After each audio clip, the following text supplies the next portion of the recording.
민주당이 자신들의 잘못으로 선거를 다시 치르는 곳에 후보를 내지 않는 이른바 무공천을 약속해왔는데요.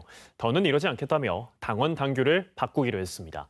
탈당 인사에 대한 복당 문턱도 낮추기로 해 여러 정치적인 해석도 낳고 있습니다. 안태성 기자입니다. 지난해 4월 전주을 국회의원 재선거에서 진보당 후보가 당선된 데에는 민주당이 후보를 내지 않은 영향이 큽니다. 소속 의원이 선거법 위반으로 의원직을 잃으면서 선거를 다시 치르게 된 책임을 지고 공천을 포기한 건데 이런 내용을 담은 무공천 규정을 당원 당규에서 삭제하기로 했습니다. 부정부패 연루자에 대한 자동 직무 정지 조항을 삭제하고 우리 당 귀책 사유로 재보궐선거 발생 시 무공천 의무 규정을 폐지하여 당원 당규를 보다 현실에 맞게 개정하고자 합니다. 민주당은 그동안 공당으로서 책임을 다하겠다며 무공천을 내세웠지만 늘 지켜왔던 것도 아닙니다.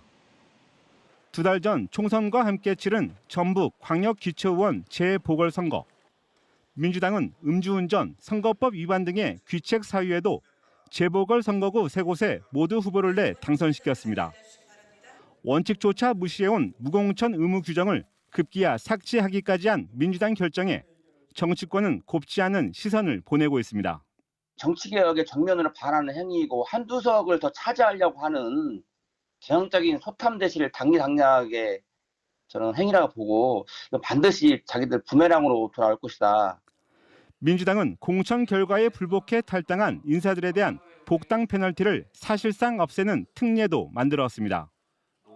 내후년 지방선거를 앞두고 나온 이른바 탈당 인사 끌어안기.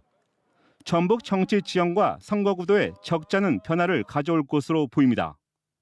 일각에서는 지난 총선 때 호남에서 가장 많은 지지를 받았던 조국혁신당 견제용이 아니냐는 해석도 나오고 있습니다.